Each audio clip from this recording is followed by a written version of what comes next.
আল্লাহ তাআলা বুঝতে পারলো আদমকে কি লাগবে। কে বুঝতে পারছে? আল্লাহ। আল্লাহ তাআলা বুঝলো যে আদমকে একটা বস্তু চাই, যেটা বস্তুর নাম হইতেছে জীবন সঙ্গী, যাকে বলা হয় স্ত্রী। আমি খুতবাও পড়ি নাই, সময় নাই, ডাইরেক্ট দোয়া চেয়ে আলোচনায় ঢুকছি। আদম নবীকে আল্লাহ তাআলা বানাইলেন। লম্বা ইতিহাস। এই যে জমিন, এইটা কিন্তু পানির উপরে, পানির উপরে।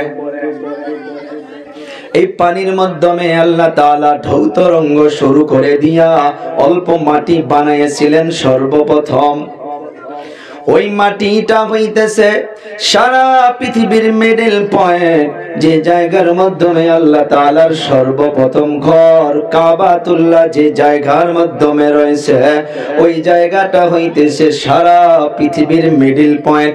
আল্লাহ তাআলা আদমকে বানাবে মাটির দ্বারা। চারজন মুকাররব ফেরেশতা, জিবরাইল, মিকাইল, ইসরাফিল, আর একজনের নাম হইতেছে আজরাইল। আল্লাহ তাআলা জিবরাইলকে পাঠাইয়া দিল, ও জিবরাইল যাও যাও জমিনে চলে যাও, এক মোটা মাটি নিয়ে আসো। জিবরাইল চলে আসলো, ওই মাটিকে ধরতে চায়, আল্লাহর দরবারে নিয়ে যাবে। মাটি ছোট বাচ্চার মতো চিৎকার মেরে মেরে কান্না করে। জিবরাইল মায়ের জন্য পারলো না, চলে গেল। ও মিকাইল তুমি যাও, জমিন থেকে এক মোটা মাটি নিয়ে আসো। জিবরাইল গেল, মিকাইল চলে আসলো। মিকাইল যখন মাটির দিকে হাত বাড়ায়, মাটি আগের মতো বাচ্চার মতো করে চিৎকার মেরে মেরে কান্না করে। মিকাইল মায়ের জন্য, মোহাব্বতের জন্য পারলো না। ও ইসরাফিল তুমি যাও, জমিন থেকে এক মোটা মাটি নিয়ে আসো। ইসরাফিল চলে আসলো। ইসরাফিল মাটি ধরতে চায়, মাটি আগের মতো করে চিৎকার মেরে মেরে কান্না করে। ইসরাফিল চলে গেল, মিকাইল চলে গেল, জিবরাইল চলে গেল। সবাই বলবেন বাকি থাকলো একজন, তিনার নাম কি? আজরাইল। সারা পৃথিবীর ভিতরে তালাশ করবেন, মানুষের নাম জিবরাইল পাবেন।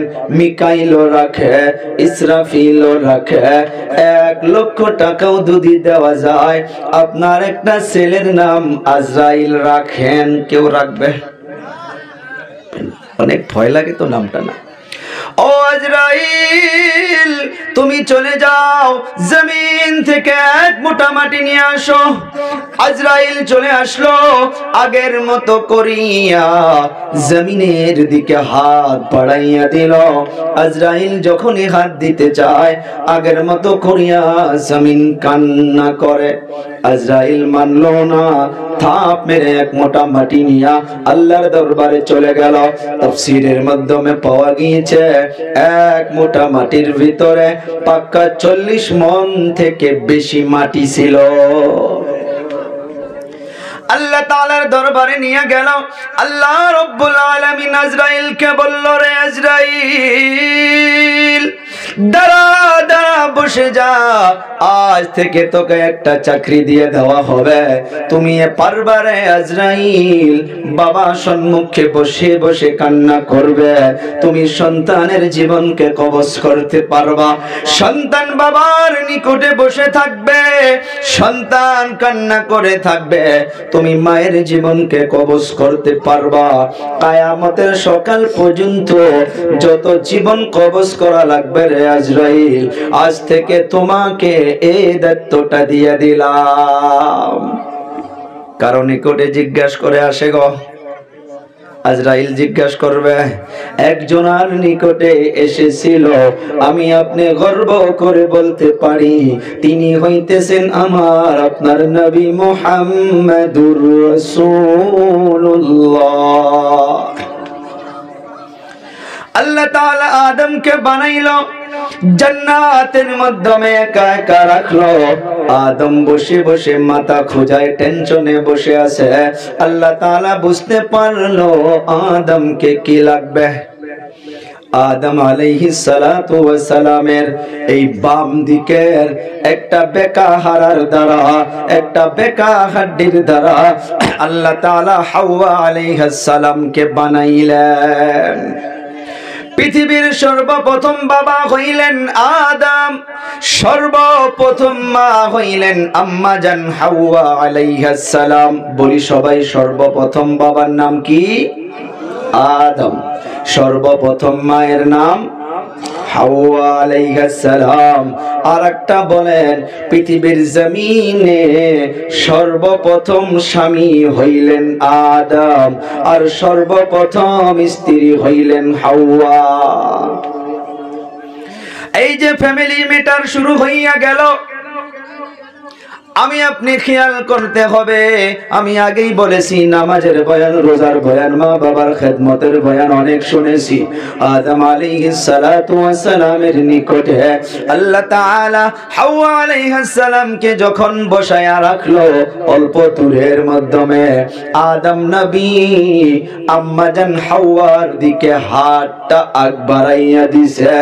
আল্লাহ তাআলা আওয়াজ দিয়া বলে, রে আদম দাঁড়াইয়া যা, এখনই ইজাজত না, হাওয়াকে তুই স্পর্শ করতে পারবি না, হাওয়ার বদনে শরীরে হাত লাগাইতে পারবি না। এর জন্য প্রথম দুটা কাজ করতে হবে। কয়টা কাজ? নাম্বার 1 হইতেছে বিবাহ করতে হবে। আর বিবাহ করতে গেলে সর্বপ্রথম দেনমোহরের ব্যবস্থা করতে হবে। ওরে যুবক, যারা বিবাহ করেছো শোনো, আর যারা বিবাহ করো নাই তারাও মনোযোগের শোনো। ফ্যামিলির মাধ্যমে শান্তি নাই, সবাই বলে হুজুর তাবিজ দাও, তাবিজ দাও। তাবিজের দ্বারা কাম হবে না। আমাদের ভাষায় বলি, কুয়ার মাধ্যমে ব্যাং মরে কুয়ার পানি গন্ধ বাহির হয়েছে, শুধু পানি উঠায় ফালাইয়া দেয়, কুয়ার পানির গন্ধ তো শেষ হয় না। কুয়ার মাধ্যমে যে একটা ব্যাং মরে পচে আছে, ওই ব্যাংটা তুলে ফালাইয়া দিলে তো কুয়ার গন্ধ শেষ হইয়া যাবে। কেউ ব্যাংটা ফালাইয়া দেয় না, কুয়ার গন্ধ শেষ হয় না। কোন দিকে ইশারা দিছি নিশ্চয় বুঝতে পারছেন। আদম নবীকে আল্লাহ বলল, দেন মোহর দাও। আদম বলে, আল্লাহ টাকা নাই, পয়সা নাই, কি দিয়া দেন মোহর দিব আল্লাহ? আল্লাহ তাআলা বলল, চলবে না, কিছু তো দিতেই লাগবে। আল্লাহ তাআলা আদমকে বলল যে আখিরি জামানায় মুহাম্মদ ইবনে আব্দুল্লাহ নামক পয়গম্বরকে প্রেরণ করব। আখিরি নবীর উপরে তুমি কয়েকবার দরুদ শরীফ পড়ে দাও, এইটাই তোমার বিয়ার জন্য হইয়া যাবে দেনমোহর। সুবহানাল্লাহ কওয়া যাইতো না? আমার বুঝানো মাকসাদ রে যুবক, বিবাহর আগে তুমি কর্ম করে করে, কষ্ট করে করে তুমি দেনমোহর রেডি করতে হবে। ফ্যামিলি শুরু হইয়া গেল না, আগে চিন্তা করেন দাদাগুলো, বাবাগুলো, কইনার পক্ষ থেকে আবার লড়ার পক্ষ থেকে সবগুলো বৈঠকে বসে যায়, দেনমোহর ত্যাগ করে। একটা জিনিস মনে রাখবেন, সমাজে ডিমান্ড চলতেছে। ডিমান্ড কি ডিমান্ড? বলে আপনাদের কিছু ডিমান্ড আছে, বলে নাই, বলে আপনাদের বলে নাই। চলো আলহামদুলিল্লাহ। একটা কথা শুনে নিন, ডিমান্ড করতে পারে কন্যা পক্ষ থেকে। কি ডিমান্ড? সে ডিমান্ডের নাম হইতেছে দেনমোহর। এটা চাওয়া হক, কন্যার পক্ষের থেকে চাইতে পারে। ও বাবারা, বন্ধুরা, আমি আগেই বলছি অল্প সময় ধ্যান দিবেন, কিছু ফ্যামিলি ম্যাটার নিয়ে আলোচনা করব। দেনমোহর ত্যাগ হইয়া গেল 3,01,101 টাকা দেনমোহর ত্যাগ হইয়া গেল। 15 দিন পর বিবাহ। ও বাবা, বিবাহর আগে দরার পক্ষ থেকে মাত্র 80,000 টাকার বস্তু বানাইয়া নিল। মনে রাখবেন, 80,000 টাকা নিয়া বিবাহর জন্য রওনা হইয়া গেল। ও বাবা, বিবাহর দিন কতগুলো গজব ওই বিবাহর দিন শুরু করা হয়। এখানে একটা হাদিস শুনে নেন, নবী আমার বলল, আন-নিকাহু মিন সুন্নতি। ওই কুয়ার উদাহরণটা মনে রাখবেন। কুয়ার যে ব্যাং মরে পচে গন্ধ বাহির হইয়া আসে, এমনি পানি তুলে তুলে ফালাইয়া দিলে কুয়ার পানির গন্ধ শেষ হবে না। ওই গন্ধর সাথে কিছুগুলো বাস্তব উদাহরণ যেগুলো সমাজে হয় সেগুলো মিলাবেন। নবী বলল, আন-নিকাহু মিন সুন্নতি। বিবাহটা হইতেছে নবীর একটা সুন্নাত। সুবহানাল্লাহ, বাড়ি যাকুমু। নবী আমার বলেন, মান আহাব্বা সুন্নতি ফাকাদ আহাব্বানি। কত বড় কথা। ও আমার নওজওয়ান ভাইরা, বন্ধুরা, আমার দাদু জান, আল্লাহর নবী বলল, প্রথম নিকাহু মিন সুন্নতি, বিবাহটা আমার একটা সুন্নাত। নবী আবার বলে দিল যে মান আহাব্বা সুন্নতি ফাকাদ আহাব্বানি, যে আমার সুন্নাতকে মহব্বত করবা, যে আমার সুন্নাতকে ভালোবাসবা, আমি নবী হইয়া বলে গেলাম, সে যেন আমাকে নিজেকেই ভালোবাসলো। সুবহানাল্লাহ বলি। আবার বলছি, যে সুন্নতকে ভালোবাসবা, যে নবীর সুন্নতকে মোহাব্বত করবা, সেটা ডাইরেক্ট আমার আপনার নবীকে মোহাব্বত করা হবে। আল্লাহর নবী বলে দিল, ওয়ামান আহাব্বানি কানা মাই ফিল জান্নাহ। আর যে আমাকে মোহাব্বত করবা, সে তো জান্নাতে যাবে। কেমন করে জান্নাতে যাবে? কানা মাই, মাই শব্দর মানা হইতেছে আমার সাথে, আমার সাথে। নবী বলল, যে আমার সুন্নতকে মোহাব্বত করবা, সে আমি যে নবী হইয়াছি, আমি নবী হিসাবে আমার সাথে সে উম্মত জান্নাতে যাবে। ও আমার দাদু জানেরা, আমার কলিজা টুকরা যুবক, পাগুলো একবার ইয়াদের বাবা। সমাজের মাধ্যমে যুবকের দলগুলো দাঁড়াইতে হবে, যেগুলো খারাপ জিনিস সমাজে সমাজে চলতেছে। জেনারেটর নাই মামা আমনে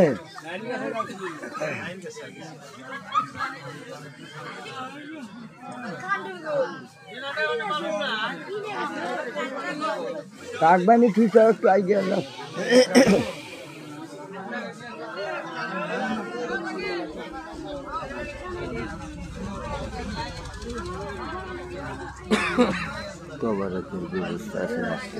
আচ্ছা আচ্ছা আচ্ছা আচ্ছা।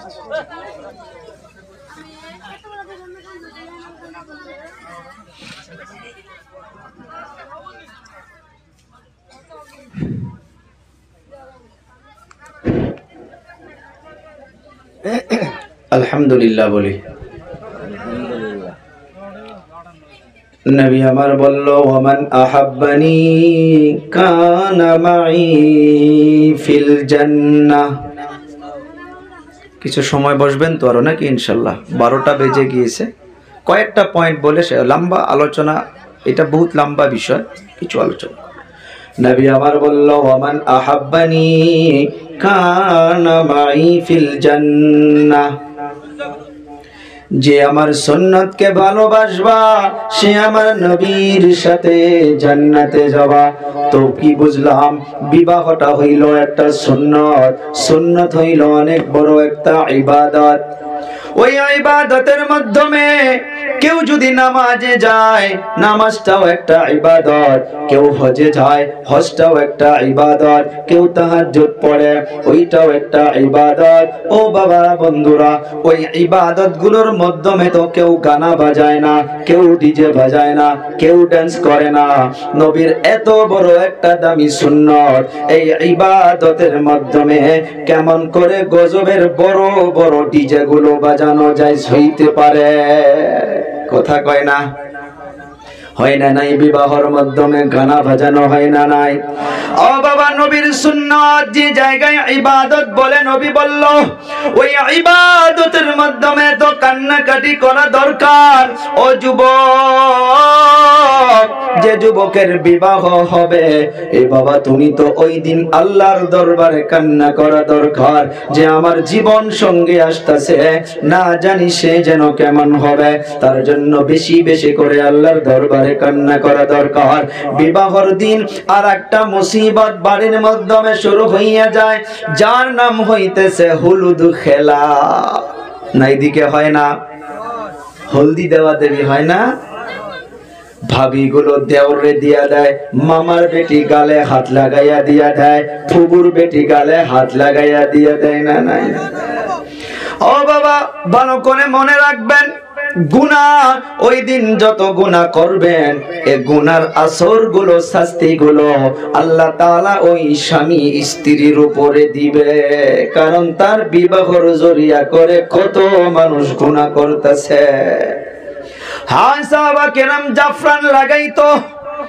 ও যুবক, যদি হলুদে লাগাইতে হয়, আপন বইনের কাছে হলুদ লাগাইয়ালেন, কিছু পিঠের মাধ্যমে বা গালেও লাগান, চাচির কাছে লাগাইয়া নেন, অর্থাৎ যাদেরকে আপনি দেখতে পারবেন কোনো গুনাহ হবে না, তাদের কাছে লাগাইয়া নেন। হলুদ নিয়ে খেলা করা যাবে না। বিয়ার বাড়ির মাধ্যমে দেখা যায় কে কার গালে হাত লাগাইয়া লাগাইয়া হলুদ লাগাইতেছে, কোনো ঠিকানা নাই। এই যে মুসিবত গুলো শুরু হইয়া গেছে। আর একদিকে বলতেছিলাম, 3,01,101 টাকা দেন মোহর ধার্য করিয়া মাত্র 80,000 টাকা আদায় দিয়া বিবাহ করতে গেল। বিবাহর বাড়িতে পৌঁছানোর সাথে ওখানে গেটের মাধ্যমে আর একটা মুসিবত আছে না নাই? সব শালিগুলো বেপরদাগি হইয়া কমসে কম 5 ঘন্টা করে মেকআপ করে গেটের মাধ্যমে দাঁড়াইয়া থাকে। কোন আছে না নাই? ও বাবা, এগুলো বললে মানুষ খারাপ পায়, উপায় নাই, এগুলো ইবাদত। বিবাহ আল্লাহর নবীর একটা সুন্নত। ওই সুন্নতকে নিয়ে যারা খেলা করবেন, চক্ষু বন্ধ হওয়ার পর কবরে যাও, তারপর মজা বোঝা যাবে। গেটের মাধ্যমে শালি ছাড়া অন্য কেউ থাকে না। ও বাবা, যদি মুখ মিটাই করতেই হয়, কেন শালাগুলো খিলাই না? শালাগুলো একজনও থাকে না, শালিগুলো হাত দিয়া খেলাধুলা করে। এদিকে গজবের মোবাইল দিয়া ফটোর তো সিস্টেমের বাহির হইয়া যায়। হুজুর গুলো বিয়ার মাধ্যমে যাওয়া অনেক রিস্ক হইয়া গেছে, অনেক রিস্ক হইয়া গেছে। কোন বিয়ার বাড়িতে যদি চলে যায়, গাড়িতে বসে থাকতে হয়। এই গজবের ফিতনা শেষ না হওয়া পর্যন্ত গেটের মাধ্যমে প্রবেশ করা যায় না। কথা কয় না আপনারা? পায়ে হাত দিয়ে বলবো, সমাজ থেকে এগুলো জিনিসকে মিটানোর চেষ্টা করতে হবে। ও বাবা, শুরুর আয়াতটার দিকে লক্ষ্য করেন। এইটা তো এমন না যে সমাজও একজনও থাকে না। হ্যাঁ আছে, কিছু মানুষ এগুলো জিনিস মিটানোর জন্য চেষ্টা করে, কিন্তু তাকে মানে না। সে খারাপ হইয়া যায়, বলে সে বেশি দেখায়, সে বেশি জানা দেখায়। বিয়ার মাধ্যমে তো এতটুকুই করবেই। কোথায় পাইলেন? করবেই। নবী বলল করা যাবে না, আপনি বলতেছেন অল্প করবই। ও বাবা, গেট থেকে প্রবেশ করার পর কাগজপাতি লেখালেখি শুরু হইয়া গেল। 2 জন সাক্ষী, একজন উকিল নিয়া ওই মেয়ের নিকটে চলে যাওয়া হয়। যাওয়ার পর কাগজটা হাতে নিয়ে বলা হয়, অমুক গ্রামের অমুকের ছেলে অমুক 3,01,100 টাকা দেন মোহর ধার্য করিয়া 80,000 টাকা আদায় দিয়া বাকি টাকা বাকি রাখিয়া তোমাকে বিবাহর প্রস্তাব দিয়ে দিতেছে, তোমাকে বিবাহর জন্য আসিয়াছে, তুমি রাজি আছো কিনা? সে মেয়ে তো সেদিন বলবো না যে রাজি নাই, সে তো বলে আলহামদুলিল্লাহ। যদি অল্প দেরি করে, কেউ যদি নিকটে থাকে, তাকে বারবার বলে যে জলদি বল, যদি তুই কবুলটা কোয়াতে দেরি করস তো অন্য সন্দেহ করবে। কথা কোন আছে না নাই সমাজে? চাচিগুলো ধাক্কা মারে, বোনগুলো ধাক্কা মারে যে দেরি করিস না, কইয়া দে আলহামদুলিল্লাহ, না হলে তারা অন্য কিছু ভেবে নিবে। সেটা খুলে বললাম না, ওইটা ভাববে যে সে কেন কবুল কইতে দেরি করে। ও বাবারা, বন্ধুরা, এই যে জুবান দিয়া বললেন 3,01,100 টাকা দেন মোহর ধার্য করিয়া 80,000 টাকা আদায় দিয়া বাকি টাকা বাকি রাখিয়া বিবাহ হবে না ভুলে মশলা নয়, বিবাহ হইয়া যাবে। ওখান থেকে চলে আসলেন, আবার এই দরার নিকটে বসে গেলেন। দরাও কবুল করলো আলহামদুলিল্লাহ। শরীয়ত কি বলতেছে শোনো, এমন অবস্থায় যদি স্বামীর ইন্তেকাল আগে হইয়া যায়, স্ত্রীর যদি দেন মোহর বাকি থাকে, শরীয়ত বলতেছে মানুষ স্ত্রীকে স্বামীকে দাফন কাফন করার আগে তার প্রপার্টি বিক্রি করিয়া, তার গাড়ি বাড়ি বিক্রি করিয়া তাকে কবরে রাখার আগে স্ত্রীর হক যেটা পাওনি, যেটা মহারানা ছিল, সেটা আদায় দিয়া তাকে কবরে রাখো। ও বাবা, কত বড় কথা সমাজে চিন্তাই করি না, এগুলো ইবাদত বলে তো মনেই করি না। কি দরকার 3 লক্ষ টাকা বান্দা, আপনি 1 লক্ষ দিতে পারবেন, 1 লক্ষ আদায় দিয়ে দেন। কোন মা বাবা তো ভাবে না যে আমার মেয়েকে যদি তালাক দিয়া দেয় তাহলে টাকা খিনি ঘুরে পাবো। নাউজুবিল্লাহ, কোন মা বাবার অন্তর তো সেটা বলে না। এই যে বিবাহের সময় থেকে এই যে কোন বস্তু আমি টাচ করে গেলাম রে বাবা, নবী আমার বলে গেল 4টা জিনিসকে দেখে বিবাহ মানুষ করে। নাম্বার 1 দেখে মেয়েটা কত সুন্দর, নাম্বার 2 দেখে মেয়েটা কত মালদার ঘরের, নাম্বার 3 দেখে মেয়েটার মা বাবার খানদান। নবী আমার বলল 4 নাম্বার আরেকটা হয়েছে মেয়েটার ভিতরে কত বড় দিনদারি পাওয়া যায়, দিনদারি পাওয়া যায়। আল্লাহর নবী বলল 3টা যদি কম থাকে চলে যাবে। যে মেয়ের ভিতরে দিনদারি পাওয়া যায়, তোমরা দিনদারিকে প্রাধান্য দিয়া তোমরা সে মেয়েটাকে তোমরা বিবাহ করে নাও, বরকত দিবে কে? ও যুবক, গরিবী আছে, বাল্য বিবাহ নয়। যে জায়গার মাধ্যমে আমরা আছি, যে স্টেটের মাধ্যমে আছি, যে কান্ট্রির মাধ্যমে আছি, দেশের মাধ্যমে হুকুমত যেগুলো কানুন দেয় সেগুলো আমাদের ফলো করা দরকার।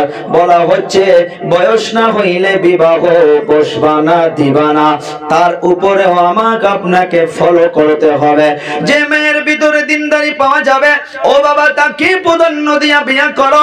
আল্লাহর নবী বলে গেল যে যদি গরিবী আছে বিবাহ করো, বিবাহর জরিয়া করিয়া আল্লাহ তাআলা ওই ফ্যামিলি থেকে গরিবী দূর করে দিবে। আল্লাহর নবী বলছে, ও আমার বাবারা, বন্ধুরা, এই যে শোনো, আর একটা গজবের ফিতনা বললাম না? কোরআন বলল, আল্লাহ বলল, আদমকে বলল দেন মোহর দাও। যদি আদম আলাইহিস সালাতু ওয়াস সালামকে মা হাওয়া কোন দেওয়ার জন্য যদি জরুরি থাকতো, আল্লাহ তাআলা হাওয়াকেও বলতো যে তুমিও আদমকে কিবা দাও। ও বাবা, দেন মোহর ছিল 3 লক্ষ টাকা, তুমি দিলা 80,000 টাকা। বিবাহ করতে যখন যায় একটা খালি বলেরো, 2টা মান বলেরো নিয়ে যায়। কি বলবো বুঝছেন? ওই বলেরো গাড়ির মাধ্যমে বক্স পালেং একটা 40,000 টাকা দামি, ডাউনলোড 35,000 টাকা দামি, আবার ডাইনিং টেবিল, আবার আরো যে কি কি আপনি দেওয়া দায়িত্ব ছিল দেন মোহর, উল্টা কইনার বাড়ি থেকে নিয়ে আসতেছেন 2 লাখ টাকার বস্তু। আর মানুষ বলে যে জামানা উল্টা হইছে। জামানা উল্টে নাই, জামানা উল্টে নাই। দিনের সময় দিন হইতাছে, রাতের সময় রাত হইতাছে। আমরা মানুষ হইয়া সে কানুন গুলোকে তাবদীলি করেছি। ও আমার বাবারা, বন্ধুরা, আল্লাহ তাআলা বলল দেন মোহর দাও। নবী আমার বলল দিনদারি মেয়েকে বিবাহ করো। সমাজের মাধ্যমে দেখা যায় যে মেয়েগুলো বেশি পর্দা পশিদাত ঘোরাফেরা করে, ওই মেয়ের বিবাহগুলো সমাজে হইতে দেরি হইয়া যায়। আর যে মেয়েগুলো বেপরদাগি হইয়া ঘোরাফেরা করে তাদের বিয়া অনেক আগে হইয়া যায়। না আমি একলাই বলতেছি, ভুল বললাম? ও বাবারা বন্ধুরা, বিবাহকে আসান করতে হবে। সমাজে আওয়াজ তোলো, বিয়ার মাধ্যমে আপনি প্যান্ডেল গেট সাজাইলেন 2 লাখ টাকার, সমাজের মাধ্যমে অনেকগুলো গরিব বোন ভাগ্নি গুলো পড়ে আছে যারা টাকার জন্য ওই বড় বড় যুবতী বোনগুলোর বিয়া হইতেছে না। যদি আপনি প্রকৃতভাবে মুসলমান হইয়া থাকেন, আপনি 2 লাখ টাকার 50,000 টাকা কমায়া দিয়া গেট বানান, ওই 50,000 টাকা দিয়া সমাজের মাধ্যমে যে একটা গরিব বোন আছে তার বিবাহের জন্য আপনি ইন্তজাম করেন। ও আমার বাবারা বন্ধুরা, আমার কলিজা টুকরা যুবক, বিবাহ হয়ে যাওয়ার পর অনেকগুলো দায়িত্ব আছে রে বাবা। এই যে এখন সন্তান মায়ের গর্ভের মাধ্যমে আল্লাহ তাআলা দিবে, এই সন্তান কখন নেক হবে? নবী আমার বলেন, একটা নেক সন্তানের জন্য, একটা ভালো ছেলে মেয়ের জন্য বিবাহর পর থেকে চেষ্টা নয়, বিবাহর আগ থেকে তোমাকে চেষ্টা করতে হবে। আর ওই চেষ্টাটা হইল সমাজে দিনদারি মেয়ে দেখে বিবাহ করতে হবে।